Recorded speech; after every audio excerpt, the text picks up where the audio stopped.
Hey everybody, my name is John from Community Life Church, and this is Meals Ready to Eat from the Bible. Today's episode is Abraham followed God. He let God choose his future. Lot, on the other hand, chose for himself, and we can't afford to do the same. Now, God promised Abraham something, and that's best expressed as what we read in Genesis 12:7. Here's what it says. The Lord appeared to Abram and said, "To your descendants I will give this land." So he built an altar there to the Lord who had appeared to him. Now God promised a land for his descendants, but not for him. After this, Abraham went down to Egypt, and now he was back after some misadventures in Egypt. Now his nephew was with him, and when they looked around, the resources of the land they were in did not appear to be enough to support both of them and their herds and their flocks and their families and so on. And that's what appeared to be the case. So let's pick up the story by reading Genesis chapter 13, verses 8 through 13. Let me just pop that up on the screen. Okay, so Abram said to Lot, "Please let there be no strife between you and me, nor between my herdsmen and your herdsmen. For we are brothers. Is not the whole land before you? Please separate from me. If to the left, then I will go to the right, or if to the right, then I will go to the left." Lot lifted up his eyes and saw all the valley of the Jordan, that it was well watered everywhere. This is before the Lord destroyed Sodom and Gomorrah. So, like the garden of the Lord, like the land of Egypt as you go toward Zoar. So Lot chose for himself all the valley of the Jordan, and Lot journeyed eastward. Thus they were separated from each other.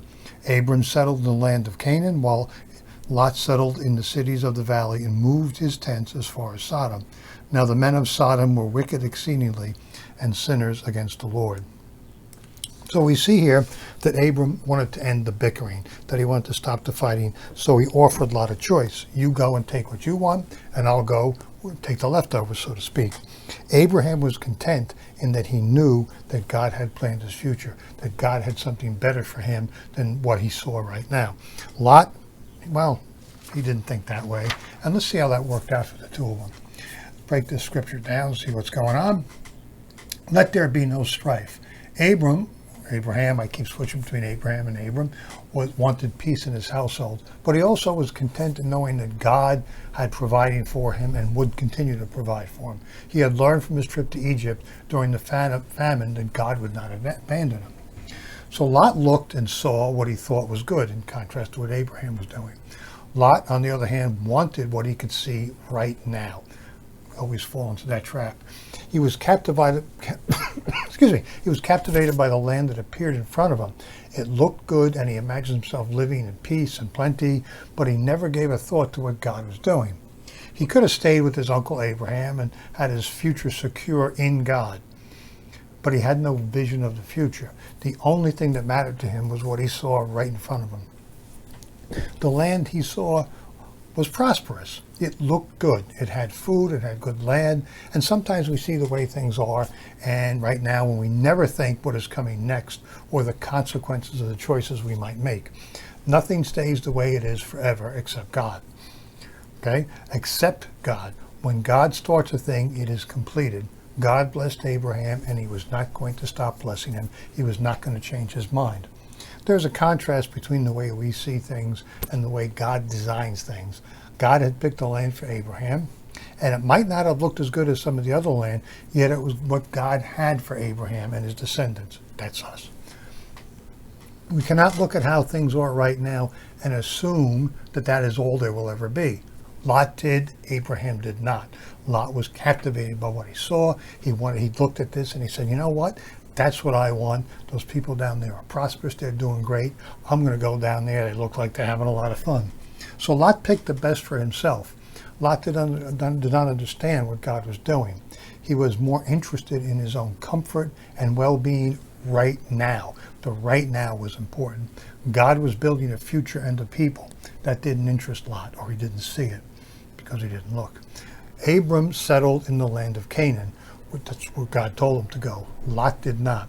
Abraham knew that the promise of God was not only for him, but for all the people in the future. In other words, Abraham was claiming his destiny and his future by obeying and listening to God. Lot was picking what looked good right now. One of the strongest inclinations we have is to satisfy a need right this minute. We all do it. It's a common thing. If we are hungry, we go get something to eat. If we're tired, we take a rest. If we're bored, we get entertained. Pull out our phone, turn on the television and see what's on YouTube or Netflix or whatever. One of our strongest inborn tendencies is to take care of our needs and our wants now.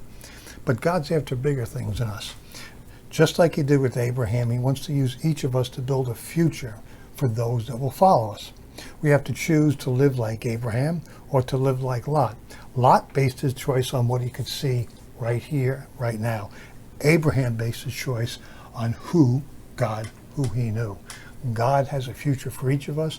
God has a plan for us, and we can see it here in the difference between the life that Abraham lived and the life that Lot chose. Abraham was content to follow God and let God pick his path. Lot picked and did what he wanted to do. And that's the choice that each of us has to make. Do we choose Lot or do we choose Abraham? We would really appreciate a like and subscribe. If you want to know more about Jesus and how to get to know him, how to follow him, how to live for him, check us out at clchurch.cc. That's clchurch.cc. We meet Sunday mornings 10:30. We have meetings during the week. We have devotionals on YouTube and Facebook during the week. And we also stream our services to YouTube and Facebook, so you can watch us there. I hope to see you Sunday morning. Thanks for watching. Bye.